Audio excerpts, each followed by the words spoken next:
Hello there guys, my name is Joe Gimpy Dwarf and welcome to another episode of Space Engineers.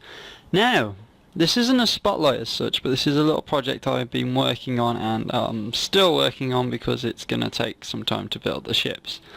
But I wanted to come away from Predacorp but have something linked to Predacorp still. Predacorp is still alive and well, however a lot of the ships have taken a bit of a toll after recent updates and some of the ships don't work correctly now, so I've moved on to the Devil Driver contracts section, which is basically a corporation which again is like a contracted help. So it's a militarized contracting company that basically take on random contracts from different companies and do jobs for whoever pays the highest.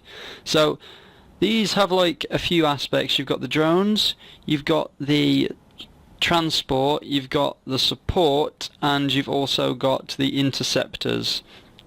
So I'm going to actually show you a few ships now. So as you can see behind me, I've got a few platforms laid out nice and tidily. And I've actually got some sections set up in this world. Now this world will be going out once I have a few more ships in here. As you can see, I've got the Devil Driver's drones, which again they've all got nameplates and stuff because I've named them. You've got Devil Driver Transport, the Devil Driver Intercept, it's meant to be Interceptors but I kind of shortened it down due to the size of the platforms, and Devil Driver Support. Now there currently isn't a support ship because I have only managed to build these 4 ships currently, but you can probably tell with the colour scheme at the moment, which is like grey, black and green, like a militarized green. But let's have a look at the drones.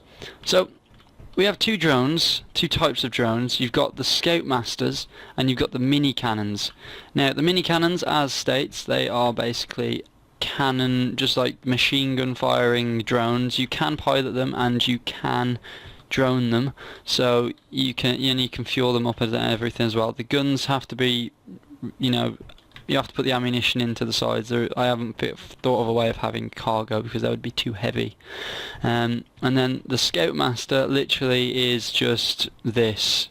There are no guns, a couple more engines, but other than that, it's just purely for going out with the camera, checking out what is there with its long range antenna and, getting the crap out of there again.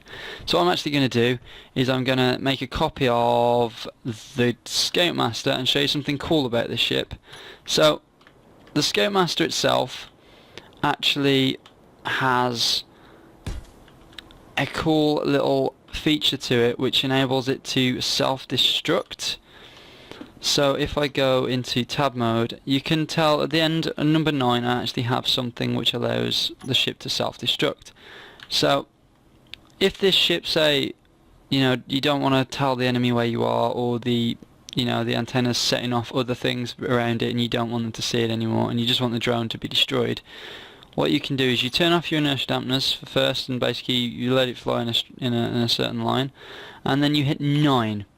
When you hit 9, you have 20 seconds before the whole ship explodes, because there's a timer in there that basically times the detonation of 2 warheads that are in there, and basically these will explode, so it will eventually go pop and it'll do something really cool as well. So give it a second. Come on.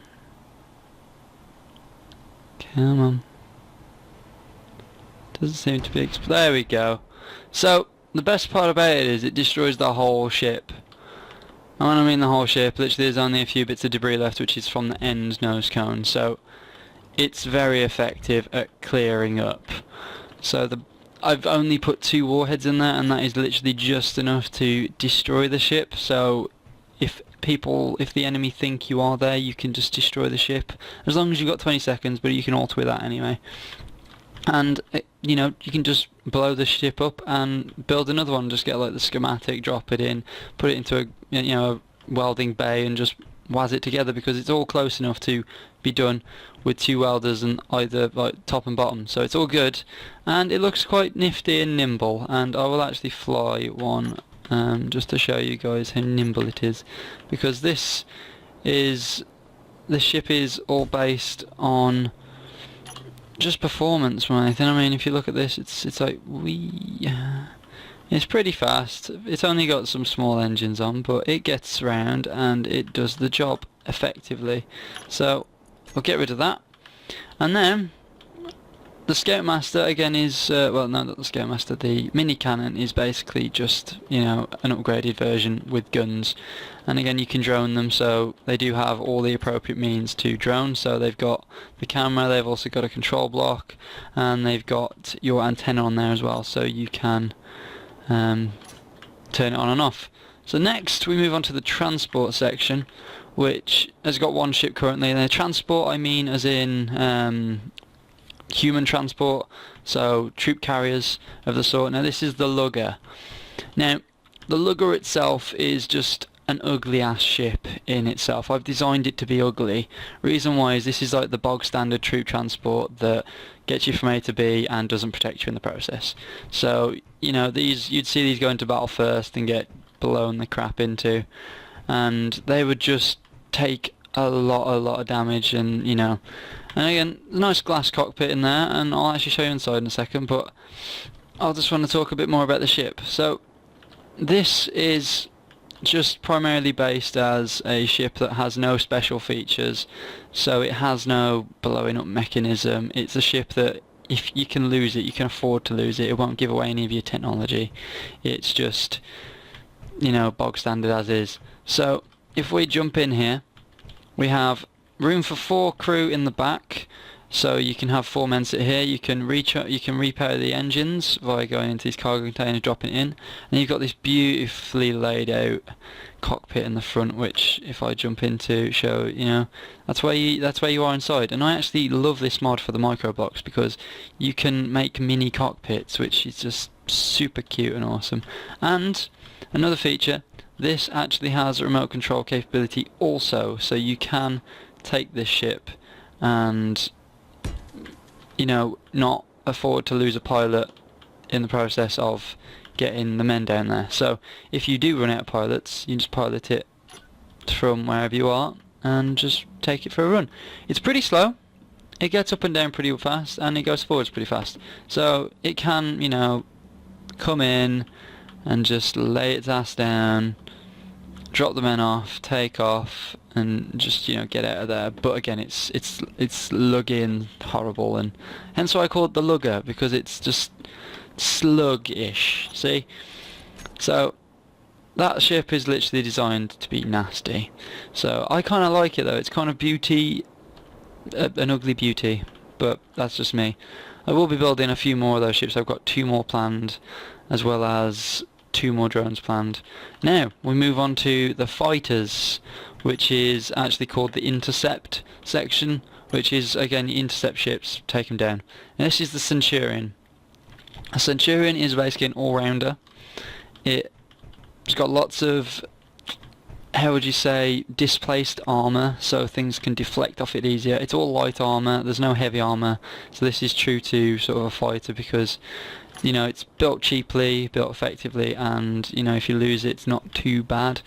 But this actually has a really cool feature in terms of rockets, because it has a rocket deployment system which will only allow you to fly rockets for 15 seconds, and then it stops and turns off again, and then you have to reactivate that. So it gives, you know, it's like a reload time for the rocket launcher. But I love it because I just think in multiplayer modes where you're fighting and dogfighting, you can use that whole system, which I'm going to explain in a second. But I love this ship, how it's just jaggedy as hell, and of the back end tail flicks that come out the ends. I think I've done a nice job with it. And again, the actual innards can be powered, and you could, sorry I got burps, and you can actually throw in a lot of the cargo, well, a lot of the uranium into the back end there, and, you know, protect, you know, just throw it in, it powers it all for you. It's all automatic. So we've got 2 machine guns or chain guns on the sides and 1 rocket launcher on the top. I'm trying to not use rocket launchers as much because I feel like they're special in some sort of way. So if we take a copy of, oh my god, no. If we take a copy of this ship and get it somewhere in the air and just drop it down, jump in, power up. Okay, so power up, there we go. So this is it. So it's fairly manoeuvrable, as you can probably tell, but this actually has a cool little system in place where I'll actually show it off now, where if I go tab and go 5, there's a timer. So the timer actually turns rockets on after 5 seconds.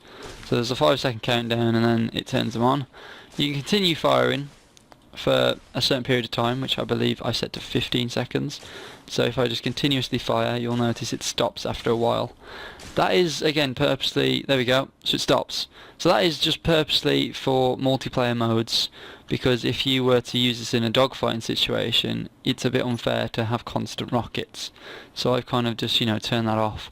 But this thing handles like a dream. I must say, it goes wherever you want it to go, and it's beautiful. And again, the shape just looks raggedy ass as hell, but it just looks sweet. And again, these have a turn-on-able antenna and beacon, purely because you need to know where your fighters are, so you can turn that on so they can see you, or you can turn your antenna on so your friendlies can see you. So that is the last ship I've built so far for the Devil Driver Contracts Corporation. But there will be more, and with the updates not coming out properly now, it will be something that I'll be doing a lot more of. So if you guys have enjoyed this video, please like, favorite, and of course subscribe for more, and I'll see you guys later. Peace!